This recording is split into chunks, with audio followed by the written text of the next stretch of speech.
Draco Malfoy's next visit to Hermione Granger's cottage was marked by a subtle but significant lapse in judgment born from his frustration. Weeks had passed with little progress in uncovering the nature of her secret research, yet his attention kept returning to a particular object of interest, the worn and tattered grimoire resting on its plinth in her study, the very book she had once warned him she might cry over if he touched it. One chilly morning in early March, as Draco readied himself for his customary visit, he sent Granger a brief note. He needed to enter her home because the individual wards on the windows had not been properly reinforced, and the oversight bothered him. Her reply was nonchalantly dry. If you really find it necessary. Without hesitation, Draco confirmed that he would proceed. He carefully planned the visit to coincide with one of her lessons at Trinity College to ensure privacy for his covert activities. Upon arrival, he was greeted by her cat, who seemed to sense the weight of Draco's intent and assumed a throne-like position on the roof, its piercing gaze fixed upon him as he methodically recast the exterior wards. "Only doing my job, cat," Draco remarked theatrically, met only with the feline's cynical scrutiny. Entering the cottage, Draco swiftly secured the ground floor windows before bounding upstairs, mindful of his feline observer's watchful presence situated by each doorway. The process was swift in the bedroom and yoga room, but the study was where his true fascination beckoned. The grimoire rested open, its pages suspended mid-air in the shimmering green hue of stasis charms. Draco moved to the window, enchanting it under the cat's unblinking gaze, then drifted toward the tome. The cat's stare hardened, almost accusatory. Peering through the stasis distortion, Draco could make out only fragments of the text. The words shimmered and danced, their script dense and heavily laborious, not English, but rather archaic, reminiscent of Anglo-Norman French, implying this book had existed for at least 5 centuries. Among the partially legible phrases, Draco discerned a lush landscape, a verdant hill sprinkled with dancing bluebells, shimmering thistledown, and the soft, velvet leaves of something called Phalis gossamer. The rest was indecipherable, too damaged to comprehend. The image stirred a memory of Granger's animated explanation at Mendip Way, where she had spoken of flora descriptions as vital clues for her enigmatic quest. Yet none of the plants listed here matched those she'd referenced before. This must be describing a different location. The desire to see the book's cover tugged at Draco strongly. He looked to the cat, which seemed to shake its head in silent warning. "Just a quick look," Draco said, attempting to justify the intrusion aloud. The cat responded with an emphatic flick of its tail. Ignoring the protest, Draco delicately used his wand as a lever, careful not to touch the fragile pages directly, to lift the grimoire's cover just enough to glimpse the title, Revelations. At once, the cat emitted a low, wrathful meow. Embarrassed and chastened, Draco gently let the cover fall back into place and left the cottage hastily. In the days that followed, Draco didn't know how Granger had pieced it together, but her suspicions were clear and growing. His magical jotter erupted with a flurry of messages demanding to know if he had touched the book. Draco denied vehemently and, growing desperate, stunned his jotter to halt the incessant buzzing. Granger escalated matters by commandeering Draco's owl, Boethius, sending increasingly heated messages. Draco, in turn, dispatched the owl on a distracting errand to a friend in Italy, buying himself at least a week of respite. Then, catastrophe struck during a briefing with Tonks. A howler landed squarely on Draco's lap, its opening shriek, "Malfoy, did you?" was swiftly immolated. Tonks raised an eyebrow.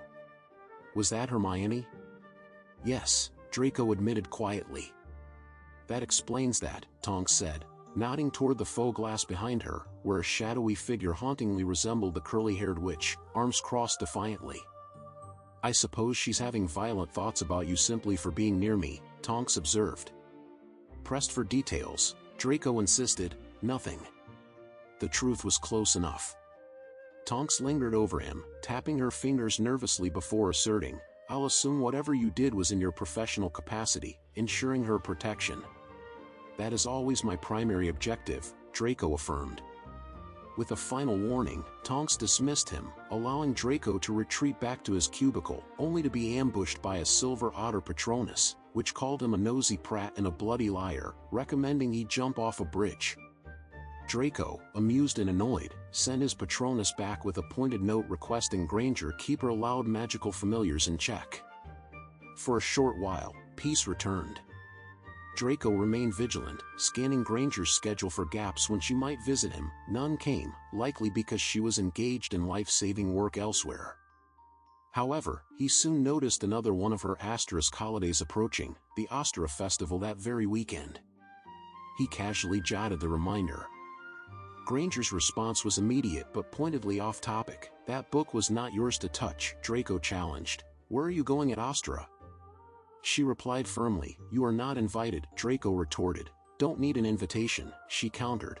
"I do not need supervision by prying nitwits." Unfazed, Draco concluded. "See you soon." She said nothing more, a touch pouty by her standards. On the day of Ostra, the self-styled not-invited prying nitwit luxuriated in a late-morning lie-in before preparing to apparate to Granger. After her reckless escapades involving keepers of the well, Draco doubted her authority to deny Auror's supervision. The timing was fortuitous. With his mother hosting a luncheon, Draco eagerly seized the excuse to be absent, even if his mother assured the presence of young witches was purely coincidental. Through the FLA network, Draco reached the usual Cambridge pub, then apparat directly to Granger's magical ring, which transported him to her kitchen, where there was the ring, but no Granger. "You're bloody joking," he muttered at the empty room, greeted only by a plaintive meow from the cat. "Your witch is a pain in my arse, you know that," Draco grumbled, as the cat curled into a sad orange loaf at his feet. Pocketing the ring, Draco produced his wand, casting a tracking charm on the scattered remnants of Granger's belongings, trainers left in her Trinity laboratory, a tea mug somewhere in the cottage, and a handful of magically charmed hairpins dotted between laboratory, St. Mungo's, and, most intriguingly, one gambling through Uffington. Curious beyond measure, Draco apparat to the stray hairpin and materialized atop a windswept green hill, a plateau of springy turf interrupted by large chalk-white splotches. Before him stood Granger, outfitted in Muggle walking gear, her hair tossed in a high ponytail, flushed from the March wind but brow furrowed. "How the bloody hell are you here?" Granger demanded. "Where are we?" Draco countered. "How did you find me?" "What's in your anorak?" Draco asked, eyeing the suspiciously puffy jacket. Granger zipped tighter, eyes dimming behind occlusion magic. "Nothing." "There, I've answered one of your questions, now you answer mine." "That was a lie, though." Granger refused further answers, turning away. "I don't want to speak to you."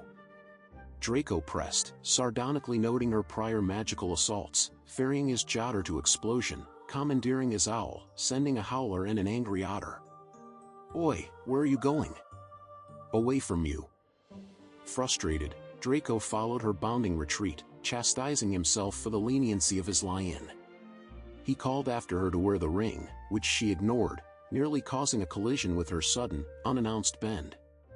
"Let's just say, yes," Draco deadpanned, recalling the tragic Tonks incident with dark humor. Granger produced a sprig of gossamer, the very plant Draco had glimpsed in the grimoire. "Do you know what kind this is?" Draco hesitated. "Phalanx gossamer, if memory serves." Granger's manic facade briefly cracked, eyes wild. Draco sternly reminded her of their agreement to keep the ring on at all times, prompting a violent hair-whipping and accusations of breached trust.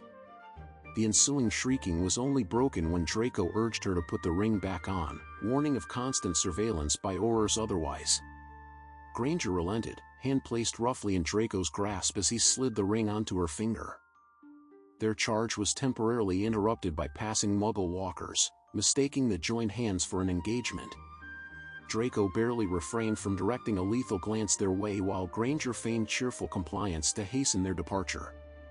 Once alone, Granger's violent fling of the gossamer sprig and plaintive question why life was like this hung unanswered in the breeze. Draco moved to obliviate the Muggle walkers, only to be stopped by Granger's stern rebuke against frivolous memory charms, a promise shared that they wouldn't threaten his reputation. Their tense alliance persisted, an intricate dance of trust breached and restored, enfolding deeper mysteries beneath the rich tapestry of plants, spells, and unspoken emotions that bound them.